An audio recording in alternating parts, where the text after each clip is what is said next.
Today is March 16th, 2016, and this is episode 2 of A Slice of Bacon with Matt Bacon, where I talk about everything but mostly movies and television.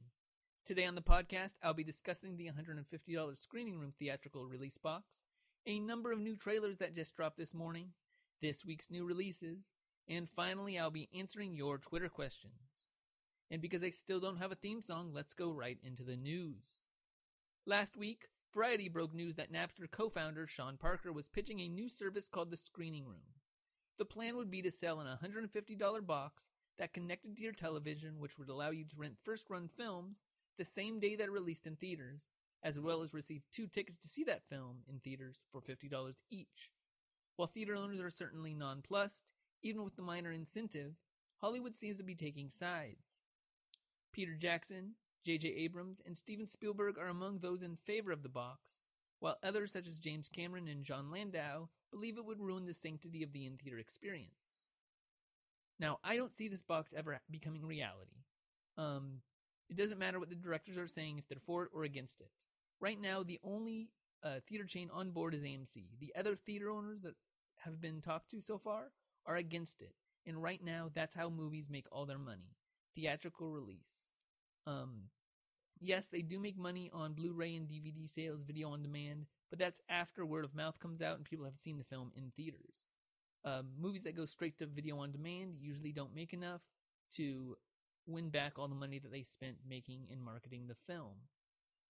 As for the price of the box, $150, it seems expensive. I wouldn't pay for it, but I assure you that it would cost more if this actually became a reality. $150 for this kind of box is just a little bit too cheap, especially since I haven't seen any reason why piracy would not be an issue. Now, $50 per movie is also a little expensive, especially since movies are a gamble.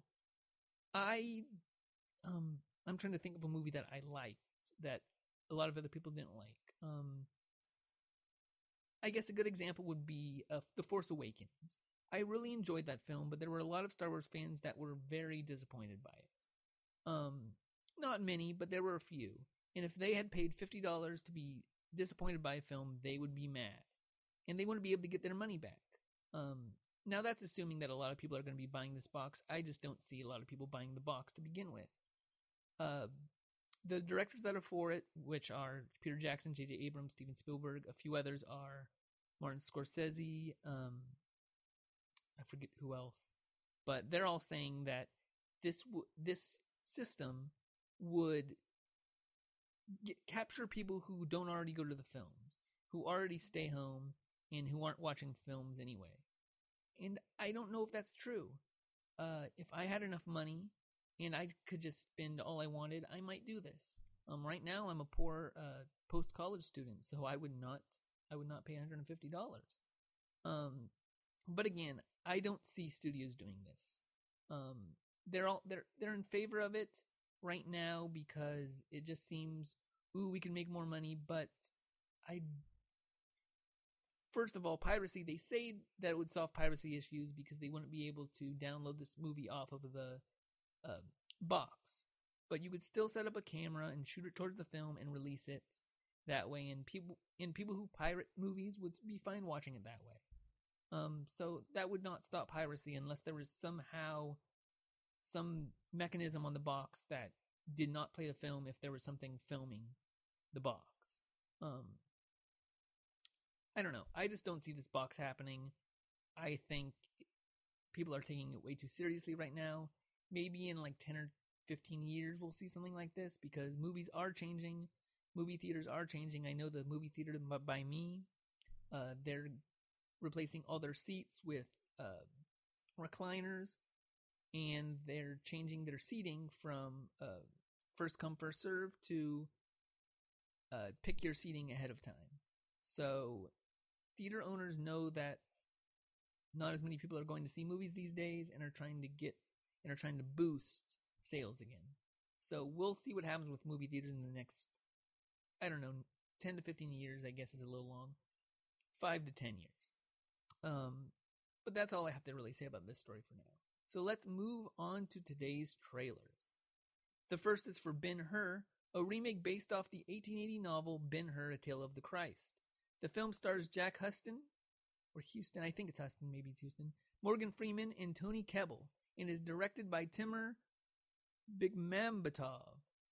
Timur Bekmambetov. I don't know how to pronounce that one either. Great. Speaking of the trailer, though, it did nothing for me. That said, I'm not a sword and sandals guy. I'm not a big fan of Gladiator. I'm not a big fan of Clash of the Titans, the God films.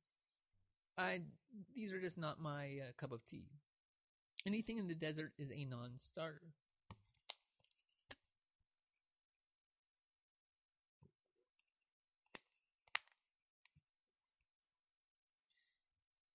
That also said, I'm not familiar with the Charlton Heston version. I've actually never seen it. So I have nothing to compare this version to. So I'm not, it's not like Ghostbusters where I was comparing the new trailer to the old movie.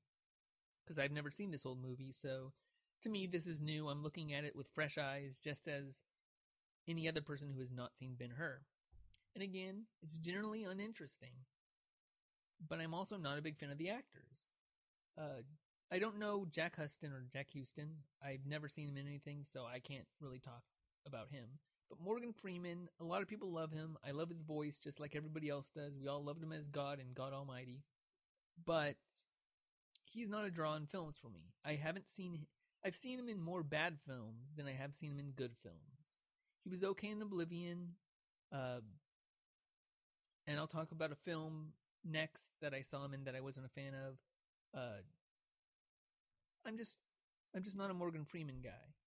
Him in a movie does not mean it's going to be good, and these days, more or less, it means that a film's going to be as for Tony Kebbell, looking at him just bugs me. There's something about him that I do not like. That said, Joaquin Phoenix was once the same way for me, but he turned into be an amazing actor, and Her, that came out a couple years ago, is one of my favorite films of all time.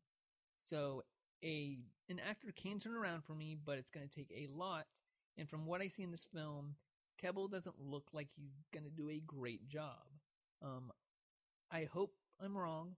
I hope that this isn't a bad film. I want to see every film succeed, but this trailer just did nothing for me. It wasn't terrible, but it wasn't great. So, who knows?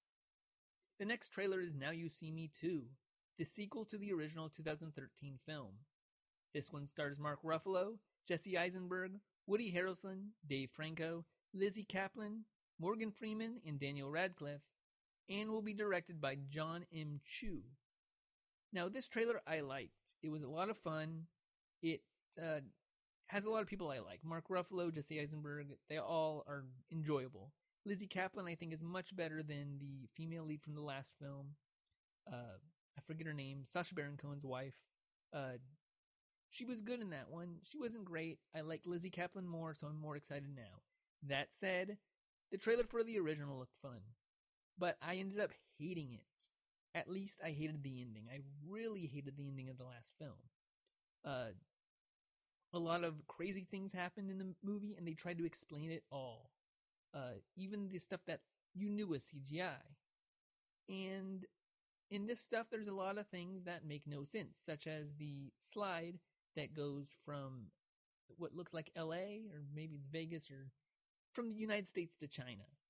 And while that looked cool in theory, I feel like they're going to explain that away, and they're going to try to say, oh, this is realistic. But if this film went bonkers, I'm in. If this film goes completely crazy, I am totally in. But I have a feeling it's going to be just as bad as the first one. But the trailer has me interested. We'll see what happens. I'll keep following this film along. I'll wait for the next trailer. But I'm still probably not going to go see the film unless it gets great reviews. That said, I like the trailer. I want to see Dave Franco have good roles. I want to see him succeed. I'd like to see Lizzie Kaplan succeed. I loved her on Party Down, and it's great to see her getting more movie roles, and I hope this works out for her. And that's all I have to say about that trailer. And the final trailer I took a look at was Central Intelligence, the new film starring Dwayne Johnson and Kevin Hart. It's directed by Ross and Marshall Thurber. Now, I probably won't end up seeing this film. I didn't see Ride Along, I didn't see Ride Along 2. I don't really go see Kevin Hart films, I don't see Dwayne Johnson films. They're just not my cup of tea. That said, I didn't mind the trailer. Other than the dreadful beginning, I thought the trailer actually had some laugh-worthy moments. The reason why I didn't like the beginning was the bad face swap. The Rock on a fat body is just creepy, not funny, and I was done with that in about 5 seconds. Unfortunately, that went on for about 20 to 30 seconds. What I did like was Kevin Hart seemed to be toned down. It looked like he actually played the straight man in this film. He didn't play the ADD guy who tires you out by the end of the trailer.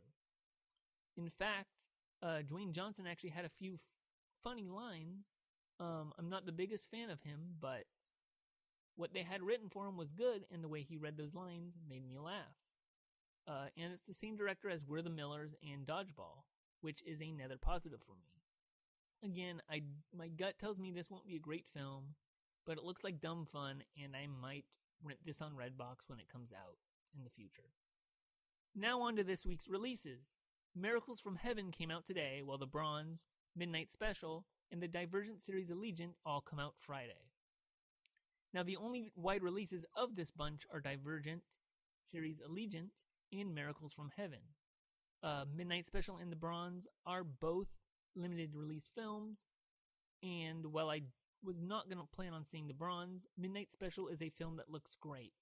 It stars Adam Driver, Michael Shannon, Kirsten Dunst, and some kid, I don't know his name, but this film seems like a mix between a superhero film, Close Encounters of the Third Kind, and a film dealing with religion.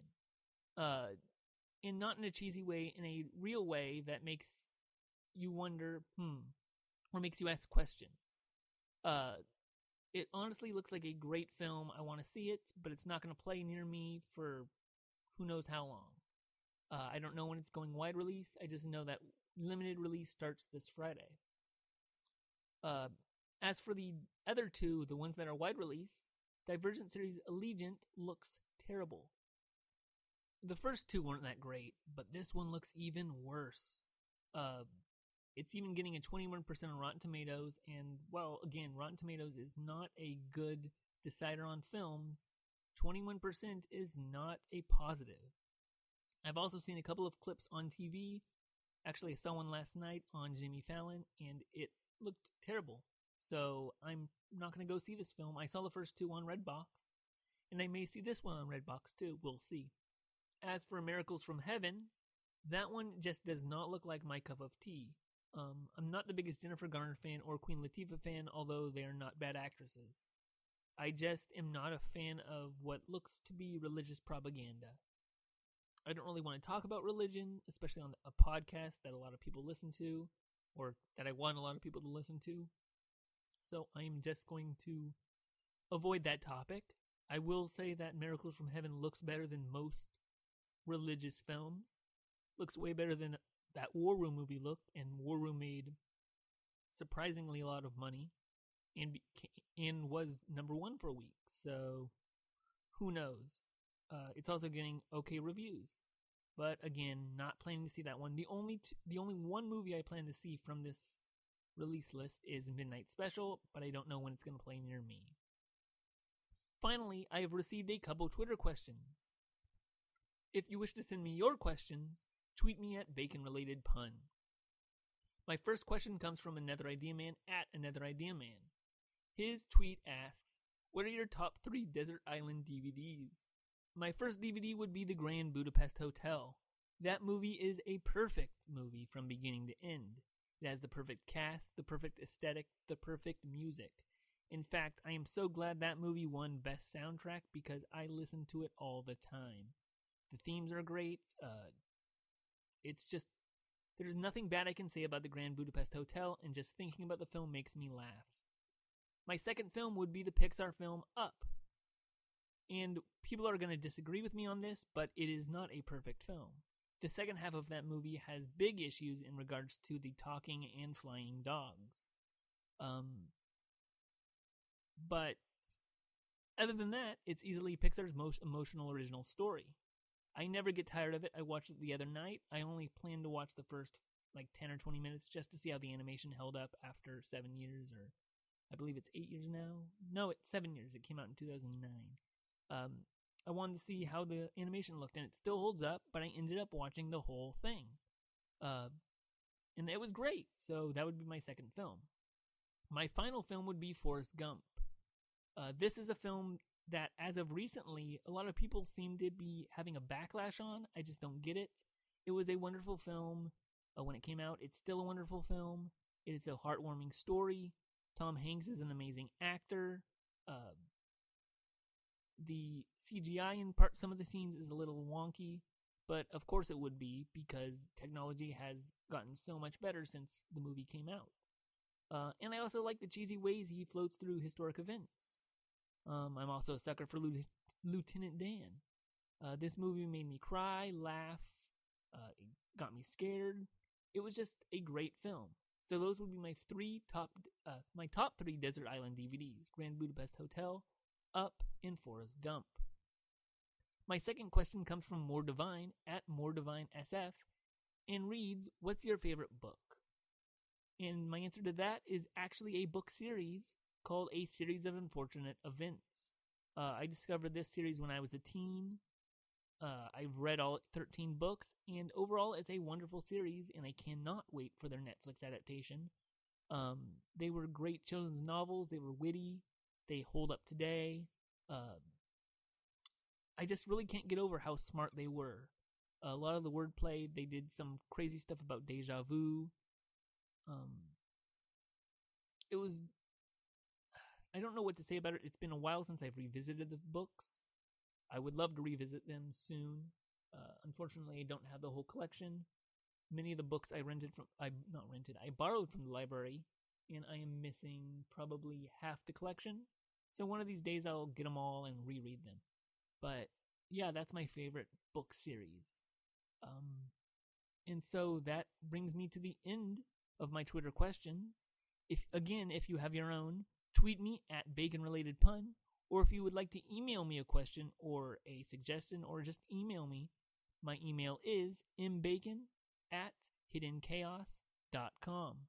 Again, all my contact information is in the description, and that will be the end of episode 2 of A Slice of Bacon with Matt Bacon. Have a nice day, and I will talk to you again soon.